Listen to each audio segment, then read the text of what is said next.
আসসালামু আলাইকুম, স্বাগত জানাচ্ছি আন্তর্জাতিক সংবাদে। জানিয়ে দেব বিশ্বের সব আলোচিত সংবাদ। শুরুতে জানিয়ে দেব সংবাদ শিরোনাম, পরে বিস্তারিত। এবার ইরানের পরমাণু চুক্তি নিয়ে যা বলল জাতিসংঘ। এদিকে বিশ্বের সবচেয়ে অত্যাধুনিক ট্যাঙ্ক এখন তাইওয়ানের হাতে। অন্যদিকে রাশিয়া থেকে ভয়ঙ্কর দুঃসংবাদ পেলেন কিম। এবং সর্বশেষ জানিয়ে দেব পাকিস্তানের ক্ষেপণাস্ত্র কর্মসূচির উপর মার্কিন নিষেধাজ্ঞা। এতক্ষণ শুনছিলেন সংবাদ শিরোনাম, এবার বিস্তারিত। তবে তার আগে আমাদের চ্যানেলটি সাবস্ক্রাইব করুন এবং লাইক, কমেন্ট, শেয়ার করে পরবর্তী আপডেট পেতে আমাদের সাথেই থাকুন। ইরানের পরমাণু চুক্তি নিয়ে যা বলল জাতিসংঘ।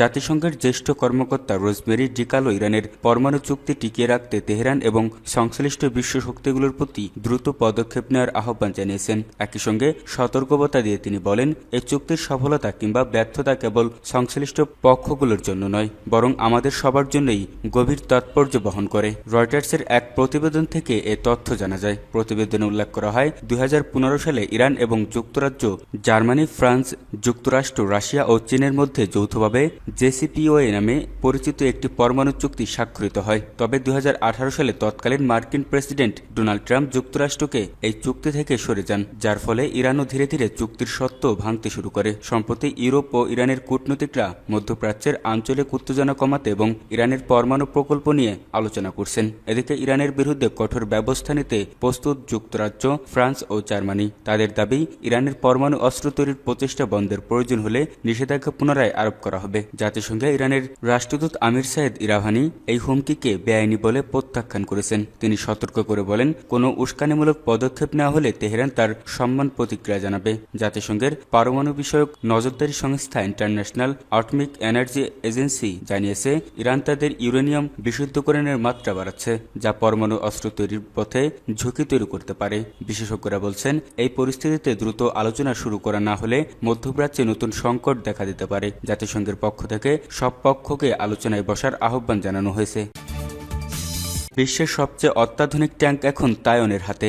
সম্মুখ সমরে যুদ্ধের মোড় ঘুরিয়ে দিতে পারে ট্যাঙ্ক, আর সেটি যদি হয় অত্যাধুনিক, তবে কথাই নেই। এবার সেই আব্রামস ট্যাঙ্ক হাতে পেয়েছে তাইওয়ান। চীনের সঙ্গে চলমান উত্তেজনার মধ্যে যুক্তরাষ্ট্রের কাছ থেকে 38টি আব্রামস ট্যাঙ্ক পেয়েছে তারা। তাইওয়ানের প্রতিরক্ষা মন্ত্রণালয় জানিয়েছে, গেল 3 দশকের মধ্যে এই প্রথম নতুন ট্যাঙ্ক হস্তগত হলো তাদের। তাইপে দীর্ঘদিন ধরেই ওয়াশিংটনের সবচেয়ে গুরুত্বপূর্ণ মিত্র এবং অস্ত্রের সবচেয়ে বড় ক্রেতাদের একটি। 2019 সালে 108টি M1A2 ট্যাঙ্ক অর্ডার করেছিল তাইওয়ান। সে অর্ডারের প্রথম চালান তাইওয়ান এসে পৌঁছেছে। পরে সেগুলো তাইপের দক্ষিণে হাসিনচুর একটি সেনা প্রশিক্ষণ ঘাঁটিতে নিয়ে যাওয়া হয়েছে। প্রায় 1000 ট্যাঙ্ক রয়েছে তাইওয়ানের বহরে। এর মধ্যে অধিকাংশই তাইওয়ানের নিজস্ব তৈরি CM-11 ব্রেভ টাইগার এবং যুক্তরাষ্ট্রের M60A3 ট্যাঙ্ক। তবে এসব ট্যাঙ্কে যে প্রযুক্তি ব্যবহার করা হয়েছে তা অত্যন্ত পুরনো। আব্রামস ট্যাঙ্ক বিশ্বের সবচেয়ে ভারী ট্যাঙ্কগুলোর একটি। যুক্তরাষ্ট্র আব্রামস ট্যাঙ্কের সক্ষমতা নিয়ে গর্ব করে, কিন্তু ইউক্রেন রাশিয়া যুদ্ধে সেই মিথ ভুল প্রমাণিত হয়েছে।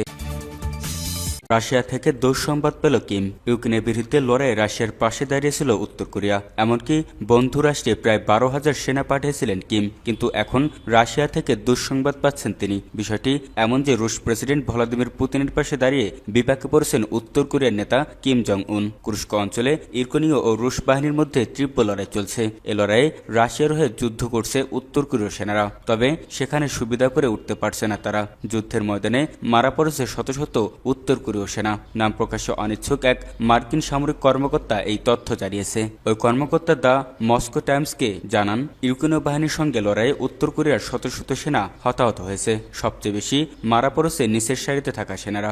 অবশ্য উত্তর কোরিয়ার ওই সেনারা এর আগে যুদ্ধ করেনি বলে তাদের হতাহতের সংখ্যা বেশি বলে দাবি করছে মার্কিন ওই কর্মকর্তা। ইউক্রেনের কর্মকর্তারা বলছেন, রাশিয়া তাদের প্রকৃত ক্ষয়ক্ষতির পরিমাণ লুকাতে চাচ্ছে, আর তাই কুরস্ক অঞ্চলে চলমান অভিযানে উত্তর কোরিয়ার সেনাদের ব্যবহার করা হচ্ছে। কিন্তু অপ্রস্তুত এই সেনারা যুদ্ধের ময়দানে গিয়ে বেঘরে মারা পড়ছে। এতে চেয়ে চেয়ে দেখা ছাড়া আর কিছুই করার নাই কিম জং উনের। পাকিস্তানের ক্ষেপণাস্ত্র কর্মসূচির উপর মার্কিন নিষেধাজ্ঞা। পাকিস্তানের ব্যালিস্টিক ক্ষেপণাস্ত্র কর্মসূচির সাথে জড়িত 4টি প্রতিষ্ঠানের বিরুদ্ধে আরও নিষেধাজ্ঞা জারি করেছে যুক্তরাষ্ট্র। দেশটি জানিয়েছে, এসব প্রতিষ্ঠান ক্ষেপণাস্ত্র বিস্তার বা সরবরাহে অবদান রাখছে। যুক্তরাষ্ট্রের পররাষ্ট্র দপ্তর এক বিবৃতিতে জানায়, যুক্তরাষ্ট্র বিস্তার এবং ক্রয়ের সাথে সংশ্লিষ্টদের বিরুদ্ধে পদক্ষেপ গ্রহণ অব্যাহত রাখবে। বিবৃতিতে আরও বলা হয়, পাকিস্তানের দূরপাল্লা ক্ষেপণাস্ত্র উন্নয়নের হুমকি অব্যাহত থাকার প্রেক্ষাপটে এই সিদ্ধান্ত নেওয়া হয়েছে যে 4টি 4টি প্রতিষ্ঠানের উপর নতুন করে নিষেধাজ্ঞা জারি করা হয়েছে। সেগুলো হচ্ছে পাকিস্তানের national development complex, affiliates international, Akhtar and সস প্রাইভেট লিমিটেড, রকসাইড এন্টারপ্রাইজ।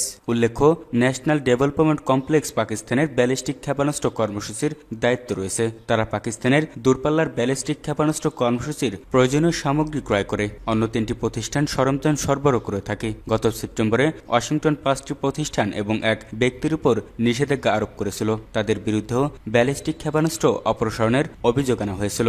মার্কিন পররাষ্ট্র দপ্তরের মুখপাত্র ম্যাথু মিলার অভিযোগ করেছে, পাকিস্তানের শাহিন 3 এবং আবাবিল ক্ষেপণাস্ত্রের জন্য Beijing research institute of automation for machine building industry পাকিস্তানের জন্য টেস্টিং রকেট মোটর কেনার জন্য কাজ করে থাকে। এদিকে প্রযুক্তি প্রতিষ্ঠানগুলোর উপর মার্কিন একতরফা নিষেধাজ্ঞা প্রত্যাখ্যান করছে পাকিস্তান। তারা একে অন্যায় হিসেবে অভিহিত করেছে। সূত্র দি নিউজ ইন্টারন্যাশনাল।